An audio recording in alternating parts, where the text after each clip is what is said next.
Dünya alem herkese merhaba. 500 yıldan fazla Osmanlı hakimiyetinde kalmış olan kadim medeniyetlerden, aynı zamanda tarihteki en büyük imparatorlardan Büyük İskender'in memleketi olan Kuzey Makedonya'dayız. Başkent Üsküp'teyiz ve gezimize buradan başlıyoruz. Hazırsanız başlayalım.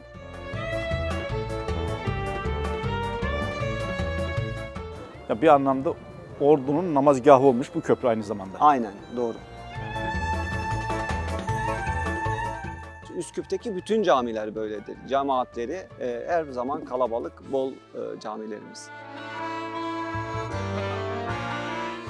Gönüller de açılınca dünyada açılmayacak hiçbir kapı olmuyor. Aslanları topluyor, günlerce aç bırakıyor ve o aç arslanları savaş günü meydanda düşmana karşı salıyor.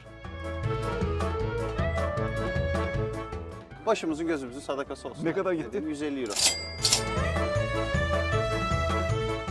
Wow.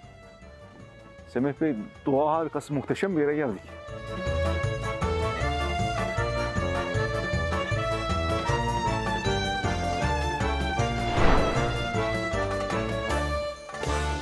Vay. Semih Bey merhaba. Merhabalar Ahmet Bey, hoş geldiniz. Hoş bulduk, sağ olasın. Üsküp'teyiz. Semih Bey ile tanıştık. Semih Bey burada turizm firması var. Aynı zamanda buranın en sağlam rehberi. Dolayısıyla en sağlam rehberle Üsküp'ü geziyoruz. Evet, hoş geldiniz bir daha. Hep beraber Üsküp'ü gezelim. Hadi başlayalım o zaman hemen. Başlayalım, buyurun. Semih Bey, buraya geldik sanki İstanbul'da kapalı çarşıya gelmiş gibiyiz. Yani her tarafta kuyumcu var. Evet, burası Üsküp'ün Kuyumcular Sokağı. Tabii burada aynı Türkiye'deki gibi, Güneydoğu'daki gibi düğünlerde çok takı takılır. Arnavutlar, buradaki Türkler de aynı şekilde. Yani düğün olduğu zaman 30 bin, 50 bin euroluk altın takı söz konusu. Başlık parası da var mı? Başlık parası yok. O konuda şeyiz. Ama düğünde takılanlar o zaman yeter zaten. Tabii ben o yüzden ne yaptım? Hanımı Türkiye'den aldım. Ucuza getirdim. Açık gözsün ama. 10 sene önce ben buraya gelmiştim. Ve buradan bir deri terlik alıp o şekilde hanıma hediye götürmüştüm. Çok beğenmişti. Yıllarca giydi o, eskitti onu hatta. Şimdi buraya gelirken de benden yenisini sipariş etti. Hazır gelmişken onu alayım, eve boş gitmeyelim. Bir de bu terlik miydi, ayakkabı mıydı ya? Terlik bir numara da büyük al biraz Dur bakalım. 38 39. Terliği numarasını öğrenelim bu arada. Tabii bu da bir ayıp. Kaç para bize? 1800 dinar. Pazarlık yok mu? Yok valla.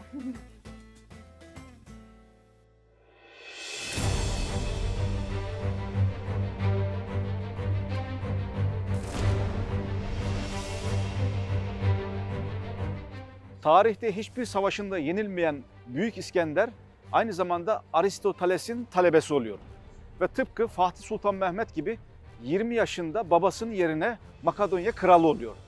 Fakat M.Ö. 336 yılında iktidara geliyor. 323 yılına kadar, yani sadece 13 yılda Yunanistan'dan Hindistan'a, oradan ta Perslere varana kadar kocaman bir imparatorluk kuruyor. Bu zaferleri kazanırken Aristoteles'in kendisine öğretmiş olduğu iki önemli taktiği var. Birisi, fethettiği, topraklarına kattığı yerlerdeki insanları yetiştirip asker yapıyor ve bir sonraki fetihleri onunla gerçekleştiriyor.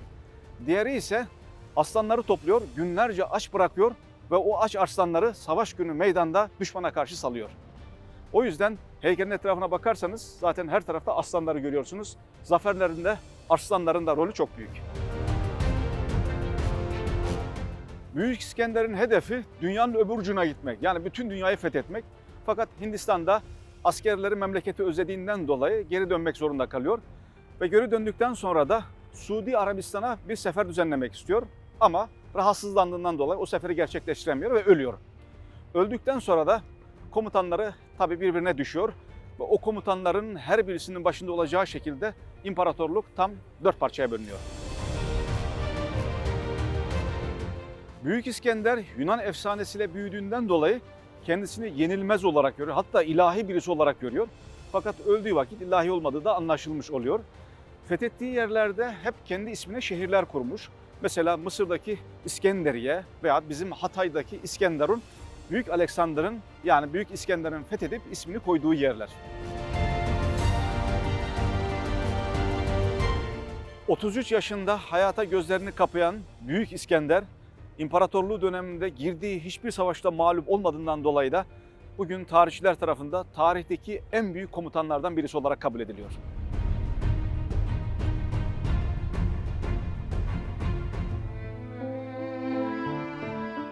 Burası da tarihteki en büyük insan hakları aktivistlerinden birisi olan Rahibe Terasa'nın evi oluyor. Kendisi Arnavut kökenli birisi, Makedonyalı. Aslında gerçek ismi Gonca Boyacı. Fakat Katolik, daha sonra ismi Terasa oluyor. Ve Hindistan'a gidiyor. Hindistan'da misyonerlik yapıyor, ölene kadar orada. Dünya barışına sağlamış olduğu katkıdan dolayı da 1979 yılında Nobel Barış Ödülünü alıyor. Öldükten sonra da azize ilan ediliyor.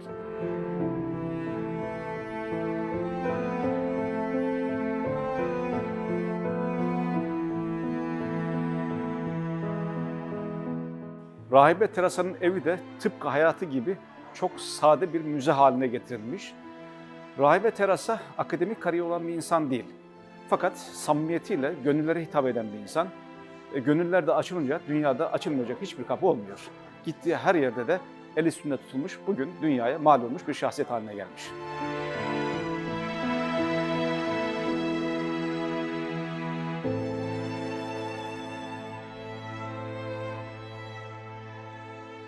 Osmanlı'nın belki Balkanlarda en fazla dokusunun olduğu yerlerden birisi Kuzey Makedonya ve Üsküp. İşte arkamda görmüş olduğunuz taş köprüde Osmanlı'nın o dokusunu bugüne kadar ulaştıran en önemli eserlerden bir tanesi. 214 metre uzunluğunda, 6 metre genişliğinde ve tam 12 tane kemeri var. Semih, köprünün tarihi ne zaman yapılmış? Bu köprü Fatih Sultan Mehmet Han tarafından 1451 yılında yapılmış olan bir köprümüz. Eski Üsküp'le yeni Üsküp'ü birbirine bağlayan bir köprümüz bu köprü. Yani İstanbul'un fethinden 2 sene önce bu köprü yaptırılıyor. Evet, doğru, öyle. Yani o zaman demek ki tarihçiler boşuna söylemiyor. Osmanlı Anadolu değil bir Balkan devletiydi. Gerçekten de Balkanlarda biz Osmanlı'nın birçok eserini çok canlı bir şekilde bu taş köprüde olduğu gibi görebiliyoruz. Köprünün ortasında camideki gibi bir mihrap. Bu ne oluyor? Evet, doğru bildiniz. Burası mihrap. Şu anda bulunduğumuz istikamet kıbleye dönük bir istikamet. Ve tarihte 2 kez ordu burada tellallar çıkartıp yerel halkla beraber paşa tarafından cuma namazı kıldırılıp sefere yolcu edildiği biliniyor. Ya bir anlamda ordunun namazgahı olmuş bu köprü aynı zamanda. Aynen, doğru.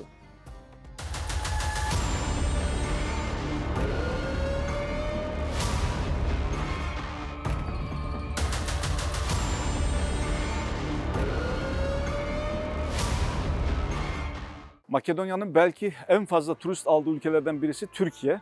Burada gezerken Türkiye'den de görüyoruz. Ne kadardır buradasınız?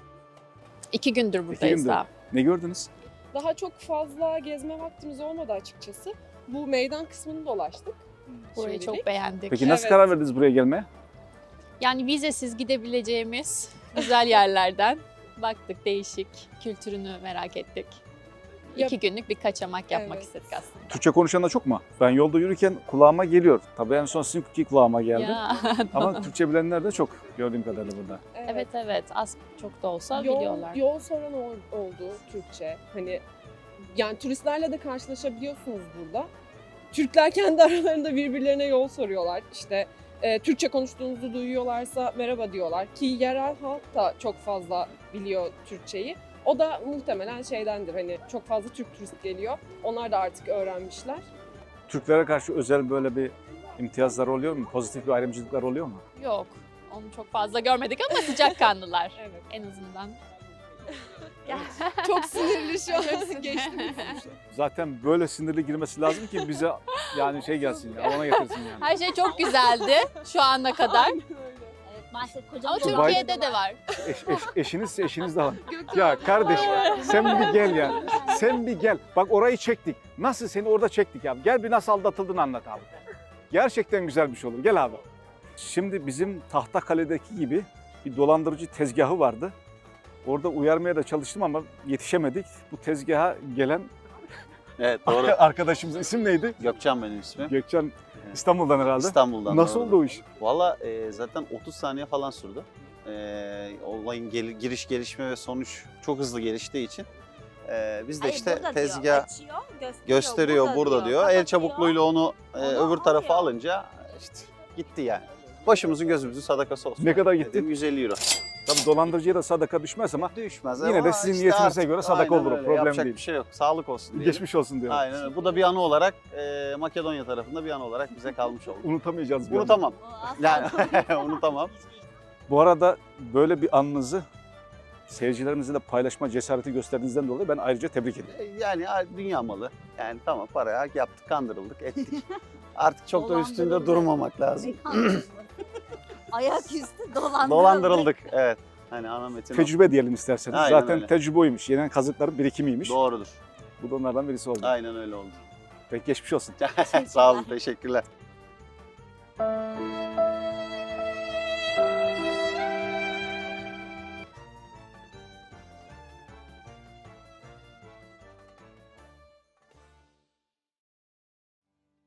Peki bu Kuzey Makedonya olma meselesi yani Yunanistan'la alakalı o Şöyle, anlaşmazlık onun- ne? Evet, o şu şekilde açıklanabilir. Şimdi Yunanistan'ın da Selanik'i de içine alan bir bölgesi var. Oranın adı yani hoş geldiniz Makedonya'ya hoş geldiniz diye yazılar mesela karşılar sizi.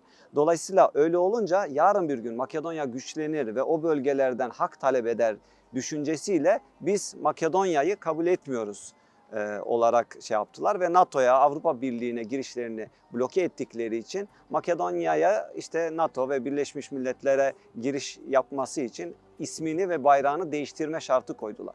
Dolayısıyla da Makedonya değiştirdi ve şu anda NATO'ya girmiş durumda. Peki bayrağı değiştirdiler. Bayrak nasıl bir bayrak, nasıl bir bayrak haline geldi? Büyük İskender'in kalkanın üzerindeki güneş resmiydi Makedonya'nın ilk bayrağı. Zaten 91 yılında Yugoslavya'dan bağımsızlığını ilan ettikten sonra o bayrağı kullandı Makedonya. Ama daha sonra Yunanistan'ın baskıları sonucunda Makedonya bayrağını şu andaki güneş sembolü haline getirmiş oldu. Tepede kocaman bir haç var. Onun da bir hikayesini demek istiyorum. Şu anda Vodno Tepesi 1063 metre yükseltide olan bir tepemiz. Hemen karşımızda gördüğümüz tepe. Ve o tepenin tam ucuna 2000 yılında ya da milenyum yılında milenyum haçını dikmiş oldular. Milenyum haçı 70 metre yükseltiye 46 metre kanat açıklığına sahip olan demir konstrüksiyondan yapılan bir haç. Geceleri de ışıklandırılan bir haç. Makedonya'nın nüfusunun %4 kadar ya da 100 bine tekabül eden Türk nüfusu yaşamakta. Osmanlı'dan kalan evladı Fatihan dediğimiz insanlar bunlar ve şu anda Türkçe evlerinde her yerde Türkçeyi kullanıyorlar. Makedonya'da aynı zamanda bazı belediyelerde yani %20'nin üzerinde eğer Türkler ya da herhangi bir etnik kökenden insanlar yoğun olarak bir yerde yaşıyorlar ise onların kendi dinlerinde hem zaten eğitim hakları var ama bütün belediyede sağda sola bütün işlerini kendi dillerinde görme hakları var. Burada Türkler dedik %4, bunun haricinde Arnavutlar büyük bir çoğunluğunu oluşturuyor. %30-35'e varan bir Arnavut nüfusu var. Bir de %5 kadar Makedon Müslümanı dediğimiz ya da Pomaklar olarak bilinen Türkiye'de burada Torbeş dediğimiz insanlarımız mevcut. Peki sen ne oluyorsun? Bizimki biraz karışık. Bizim baba tarafı Türk, anne tarafı Arnavut. Böyle bir karışım diyebiliriz. Çünkü din üzerinde evlilikler çokça olmuş buralarda. Halen de olmaya devam ediyor. Yani ikisi bir arada. İkisi bir arada. Türkçeniz zaten çok güzel. Teşekkür ederim.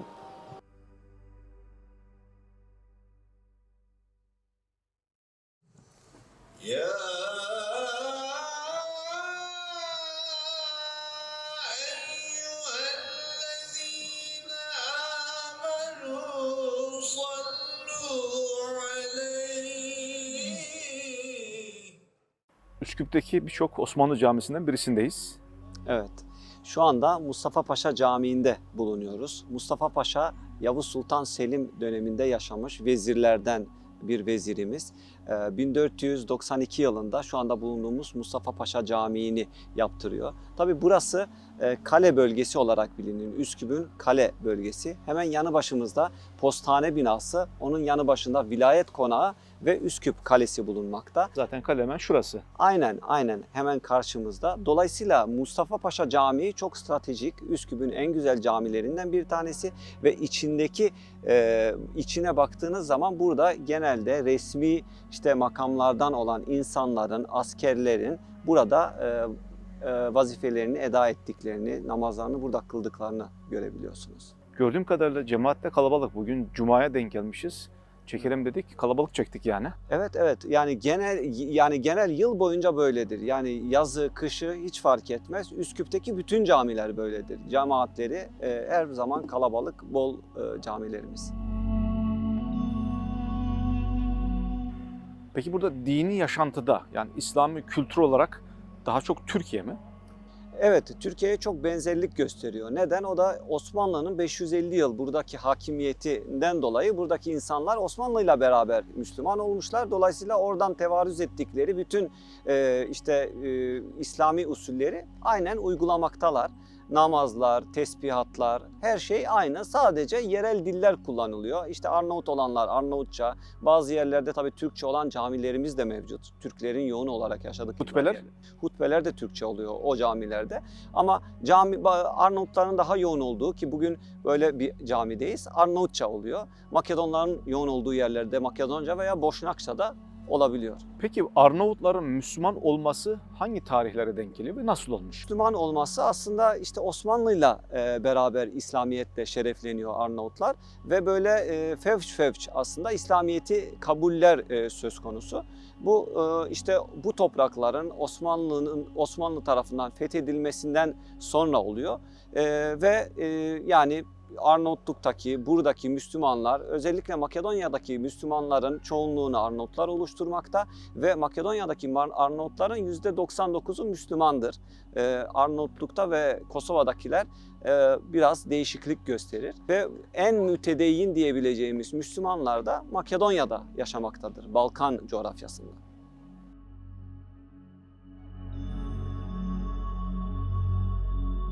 Cami hakim bir tepede. Şöyle bakınca şehirde bir sürü minare görüyorum. Doğrudur. Yani şu anda Üsküp'e hakim 2 tane tepe var. Bir tanesinde zaten Sultan Murat Camii var ve Saat Kulesi. Bir diğerinde de şu anda bulunduğumuz Mustafa Paşa Camii. Şöyle baktığımız zaman bakınız uzunca Evliya Çelebi'nin seyahatnamesinde uzunca minareleriyle meşhur olan Yahya Paşa Camimiz. Hemen devamında İsa Bey Camimiz ve onun hemen arkasında çok enteresan bir hikayesi olan bir camimiz var. Tütünsüz Camii. 2 tane kardeş, biri sigara kullanıyor, biri sigara kullanmıyor. Sigara kullanmayan kardeş sigara paralarını biriktirerek tütünsüz camini inşa ediyor. Demek ki bir insan sigarayı bırakıp sigarayı içmezse biriktirdiği paralarla bir cami yaptırabilir.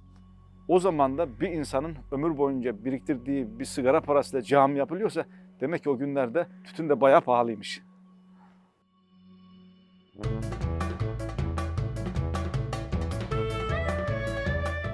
Gezmeye devam ediyoruz ama Semih Bey karnımız da acıktı. Evet. Yani Üsküp'e gelmişken burada hangi lezzetleri tatmak lazım? Üsküp köftesini yemeden gitmemek lazım. O zaman hadi yiyelim. Buyurun. Köftenin adı parmak köfte mi? Yani Üsküp'teki bütün köfteler bu şekilde. Kebap diyoruz biz bunlara. Üsküp kebabı. Makedonya'daki adı kebap. Vallahi ben böyle bir kebabı Bosna Hersek'te yemiştim. Orada da kebap diyorlardı. Evet. Gerçekten tadı çok güzeldi. Bakalım Üsküp'ünki o kadar güzel mi veya daha mı güzel mi? Evet, afiyet olsun. Bu da çok güzel. Yani ikisi de birbirinden güzel. Öyle diyeyim de boşnaklar kızmasınlar. Peki bu ne? Bu da tavada kuru fasulye. Tavçe grafçe diyoruz biz bunlar burada. Tavçe grafçe, tavada kuru fasulye. Yani Makedoncası mı oluyor onun? Evet, Makedoncası tavçe grafçe. Tavada kuru fasulye. Buyurun. Bu da çok güzel gözüküyor. Çok güzel bir tadı vardır. Köfteyle beraber böyle kombinasyon mu oluyor bu? Evet, genelde bu şekilde yeniliyor buralarda. Yani Türkiye'de daha çok piyaz olur. Köfte piyaz. Piyaz biraz daha bundan farklı tabii. Burada normal böyle güveçte bir fasulye şeklinde bir servis yapılıyor. Gördüğünüz gibi çok güzel. Karnımız acıktı artık. karnımızı doyuralım müsaadenizle.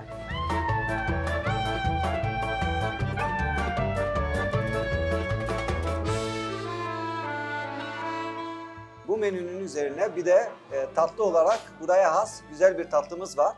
Paraşüt tatlısı. Buradan sonra inşallah onu da tadalım. Vallahi ismi ilginç. Şu anda merak etmeye başladım. Evet. Afiyet olsun. Size de buyurun. Afiyet olsun.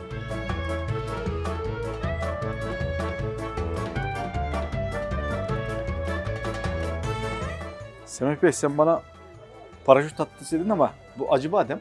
Evet. Ne farkı var? Ya bu badem ve ceviz karışık olduğu için daha yumuşak ve ortasında bir kreması var. Farkı o.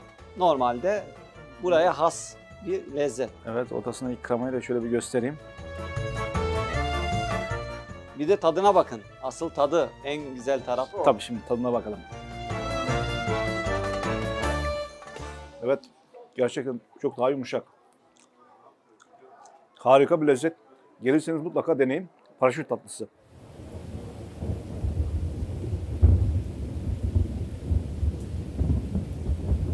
Dışarıda hafif bir yağmur var. Sıcak bir şeyler içelim dedik. Hemen bir kahvehane gördük. Kahvehane de tam benim o çocukluğumda, Gümüşhane'de gittiğim o kahvehanelere benziyor.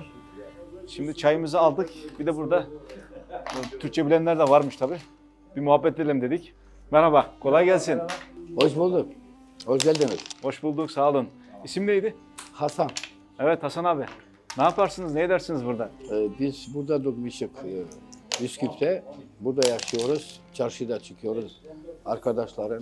Arkadaşlarla çay içeriz. Muhabbet yaparız. Şimdi baktım burada mesela televizyonda Türkçe.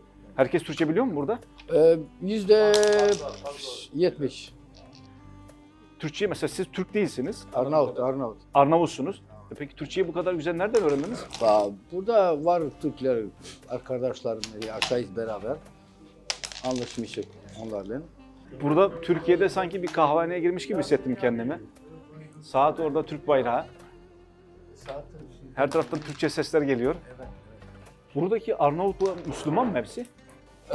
Müslüman hepsi. Hepsi Müslüman. Çok az var ne değil Müslüman ama %99 Müslüman. Peki Arnavutça ile Makedonyaca birbirine yakın mı?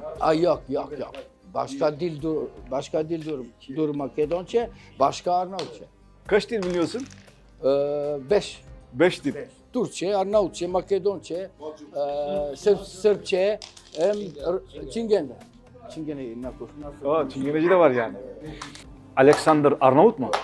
Alexander şimdi diyorlar ki demek Arnavut imiş. Ama Makedonlar diyorlar ki onun insandır. Yunanistan'da onlar diyorlar ki onun Alexander Makedonski. Yani Alexander'ı paylaşamıyorlar. Ama Alexander hepsinin Alexander olmuş yani. Alexander. Bu Yugoslavya zamanında buralarda yaşıyordunuz siz. O zamanlarla bu zamanların farkı nasıl? Fark çok. Biz buradaymışık çok demokrattı.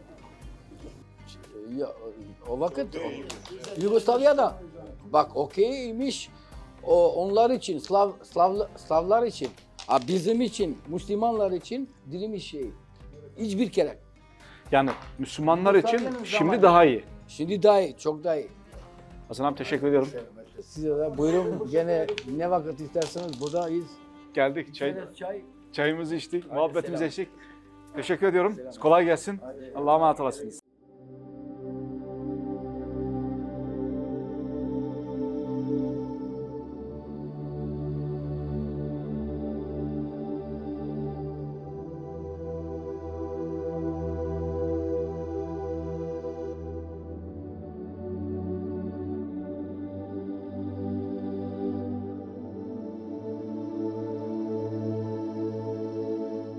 Wow.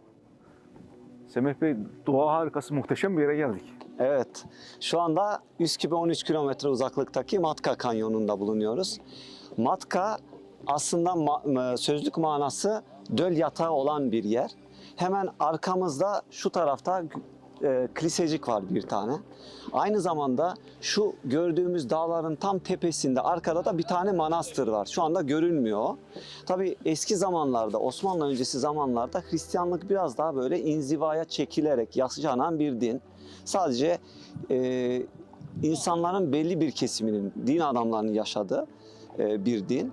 Tabii Osmanlı'yla birlikte aslında Hristiyanlığa da yeni bir anlayış geliyor ve kiliseler artık şehir içlerinde yapılmaya başlıyor ve insanlar gündelik hayatta kiliselere gidip ibadetlerini yapacakları aynı camiler gibi bir şeye dönüşüyor.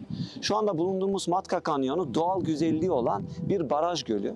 Ama burada işte değişik sporların yapıldığı, böyle hafta sonları insanların gelip aileleriyle güzel zaman geçirdikleri bir yer. Hemen sağ tarafımızda bir tane restoranımız ve kafemiz var.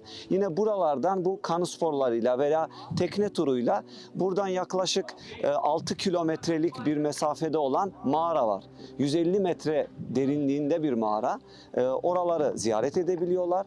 Ve aynı zamanda şu şekilde bakın burada dağcılık sporları yapılıyor. Dağcılık sporlarının kancası var zaten orada, işareti var. Şu gördüğümüz dağlara, bu dağlara, bütün bu dağlara iplerle dağcılar dünyanın değişik yerlerinden gelip tırmanıyorlar. Yani burası böyle gelip sadece görülecek yer değil, gelince de akşama kadar kalınacak bir yer. Aynen aynen. Yazın suya girenleri görürsünüz. Girmek, dağlara tırmanmak, Evet. dağlara tırmanmak biraz profesyonellik istiyor. Tehlikeli bir şey. Tabii tabii. Ama gün boyu insanların burada çok güzel bir doğa manzarasıyla yani zevk alacakları bir yer. Yakın bir yerde gelince uğranabilir. Evet. Evet.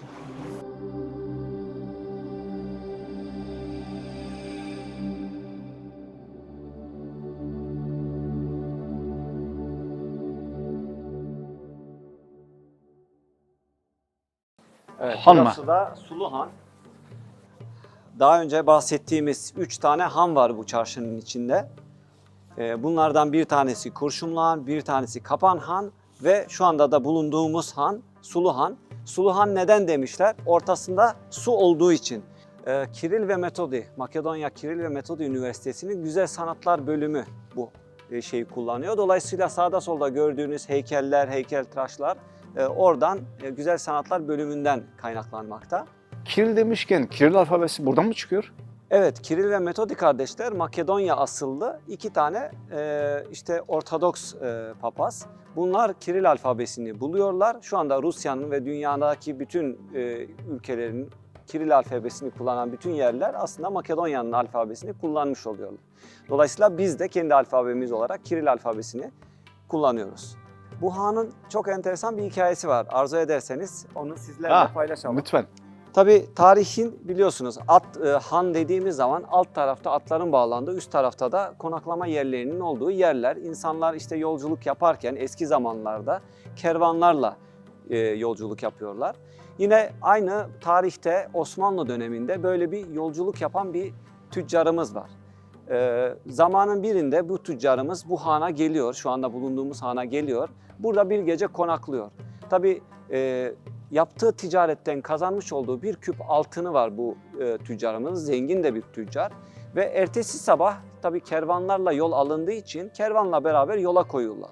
Ama Üsküp'ün dışında tam böyle Üsküp'ten çıktıktan sonra haydutlar önlerini kesiyor ve bütün o kervandaki herkesin varı yoğu ne varsa her şeylerini çalıyorlar. Han sahibi iyi biri bu küp altını buluyor. Bulduğu zaman da şehrin o zamanki Osmanlı kadısına götürüyor ve diyor ki bu altınları ne yapalım?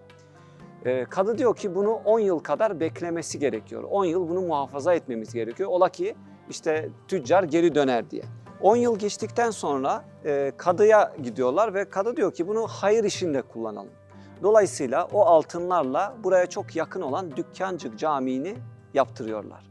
Tabii aradan biraz daha zaman geçiyor. Aynı tüccarın yeniden yolu Üsküp'e düşüyor. Ve yine aynı hana geliyor. Bir gece daha konaklıyor.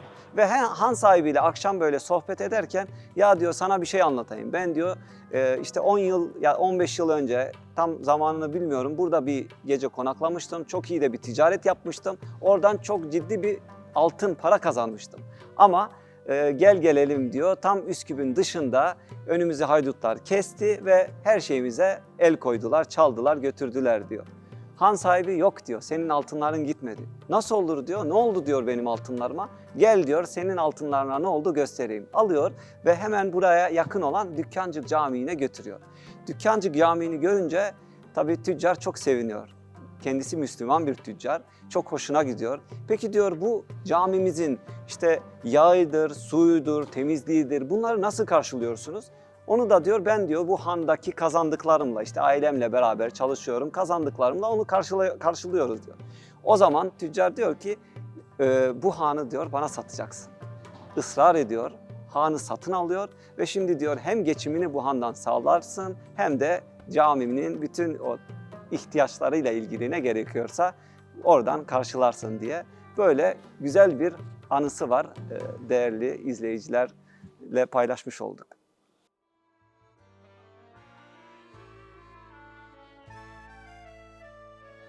Üsküp antik çağlardan günümüze adım başı tarih eserlerle dolu bir şehir. Burasının buram buram Osmanlı koktuğunu söyleyebilirim. Osmanlı'nın belki Balkanlarda en fazla eser yaptığı şehir Üsküp. Biz de o eserlerin bazılarını akşama kadar gezmeye çalıştık. Güzel bir rehberlik eşliğinde Semih Bey'e teşekkür ediyorum. Ben teşekkür ediyorum. Makedonya'ya gelecek, ziyaret edecek olan misafirlerimizi de bekliyoruz. Gerçekten gelinmeye ve görülmeye değer yerler. Burada şu an Üsküp gezimizi tamamlamış olduk ama Makedonya gezimiz devam ediyor. Daha güzel şeyler size göstereceğiz. Bir sonraki programda görüşmek üzere. Hoşça kalın. Hoşça kalın.